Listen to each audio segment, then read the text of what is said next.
Assalamualaikum warahmatullahi wabarakatuh. Sahabat-sahabat, subscribe yang dimanapun berada yang sedang berbahagia.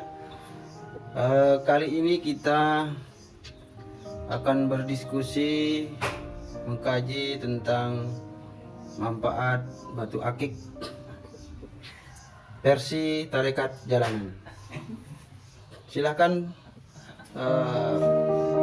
saudara tarekat jalanan untuk ya, kayaknya kita mulai dengan pertanyaan. Kira-kira menurut tarekat jalanan, apakah ada Tuhan di akik itu? Itu dia. Ini harus dikupas tuntas ini mengenai akik dan ya sejenisnya. Apakah ada itu sisi-sisi apa namanya? Ya, sisi kemakrifatan dari batu akik itu.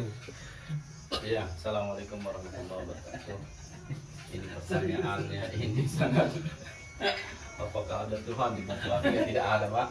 Tapi salah satu kita melihat kebesaran Tuhan di batu akik ini, keindahan yang diciptakan oleh Tuhan.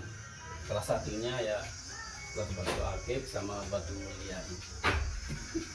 Kalau kita melihat yang para kiai-kiai ya, kalau di Jawa maupun di Lombok dan juga waktu zaman Nabi pun, kalau kita melihat historisnya Nabi Sulaiman ya, Nabi Sulaiman itu kekuatan yang diberikan oleh Allah melewati cincinnya.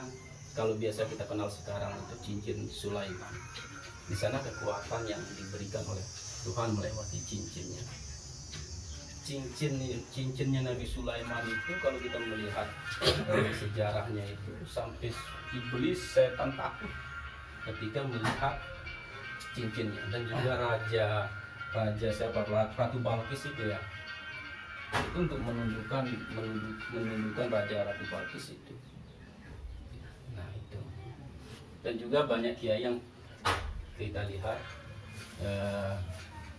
soalnya kan ciptaan Tuhan itu kan tidak ada sia-sia, pasti ada kelebihan, termasuk batu akik atau cincin mulia yang kita pakai di sini. Tapi jangan mentuhankan batu akik ini. Bukan batu ini yang kuat, tapi Tuhanlah mengasih kekuatan melewati. Terserah Tuhan, terserah melewati akik, melewati apa, terserah Tuhan itu. Oke. Silakan Pak. Oke, baik. Inilah dari segi versi hukum ya, dari segi hukum tarekat jalanan. Kalau kita menggali dari segi hukum bahwa batu akik itu dasar memakainya itu adalah boleh, kan begitu. Kenapa boleh? Kalau kita merujuk kepada baginda Rasul dulu kan memakai cincin ya, artinya di situ juga sebagai daya tarik iya. Dan juga banyak kelebihan sebetulnya dari cincin itu. Dulu kan beliau mensunahkan memakai cincin yang warna merah. Nah, artinya ya ini sekilas saya mendengarkan ya, bahwa dengan cincin itu juga mampu menangkal dari aura-aura jahat. Misalkan ini ada Pak Zen misalkan ya, dengki kepada saya misalkan, artinya cincin itu juga mampu menangkal dari aura-aura ya keirian hatinya, kedengkian hatinya. Bukan aura kasih ya intinya ya. Bukan aura kasih ya. Jadi itu sebabnya fenomenal sekali cincin pada waktu itu hingga tahun 2018, 2016, 17, 18 itu kan cincin itu sangat tren, bahkan menjadi sebuah fashion atau gaya bagi seorang kaum lelaki ya. Gitu kan, apalagi makanya cincin itu identik memakainya adalah orang-orang yang besar lah, atau orang-orang yang hebat, dan juga artinya makna filosofisnya dari cincin itu juga di sisi lain sebagai ya seni, kemudian juga manfaatnya ada begitu, dan manfaatnya ada. Nah makanya betul dikatakan sahabat jalanan, sahabat tarekat jalanan ini,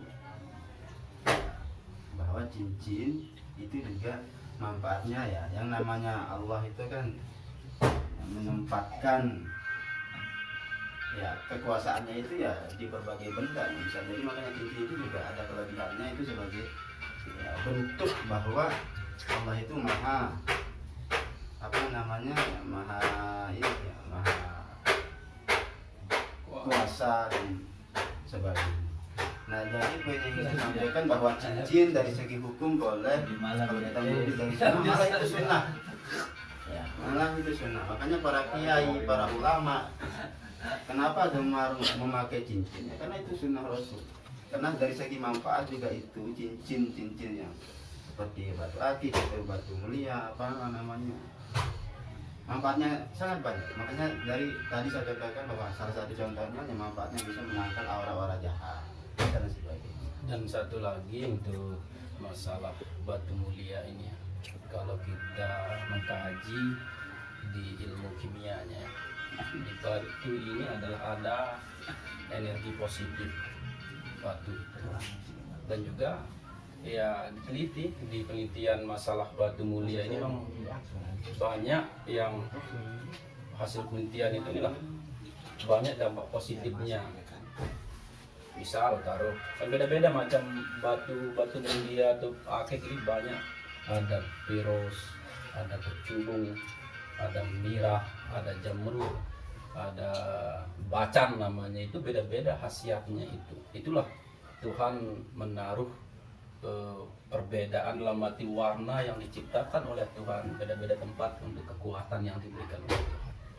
Itu salah satu cara kita sebagai hamba untuk melihat kekuasaan Tuhan yang ditaruh batu itu.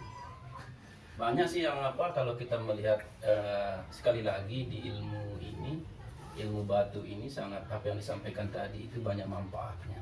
Bisa juga untuk menghindari sihir. Saya kemarin itu ya, itu bantuan Tuhan, nggak boleh mengatakan ini adalah kekuatan agar kita nggak kecelakaan.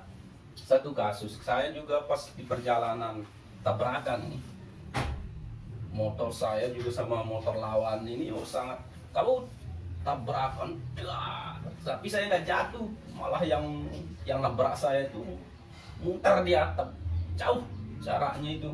Kenapa? Ternyata setelah saya ini kekuasaan Tuhan, tapi setelah saya melihat manfaat jamrud, manfaat batu piros itu menghindari kecelakaan. Ketika kita kecelakaan akan di sana Tuhan menaruh kekuasaannya itu. Melewati terpas yang tadi saya katakan tadi itu terserah Tuhan dimanapun tempat dia menaruh kekuasaannya itu. Makanya jangan banyak kita mendengar ustadz mengatakan syirik. Ya tergantung syirik itu harus dilihat dulu kan. Syirik itu kan ketika kita mempercayai 100%. Kalau masih kita percaya sama Tuhan kan nggak syirik. Kan begitu. Oke. Ya mungkin ada tambahan dari mungkin dari ini versi tarekat jalanan dalam konteks hikmah kayaknya ya. Sekarang kita lihat dari konteks filosofisnya, mungkin tarekat jalanan dalam konteks filosofi. Ya, silahkan mungkin salah satu dari jamaah tarekat jalanan bisa memberikan nasihat atau penjelasan. Ya baik, jadi saya dapat hidayah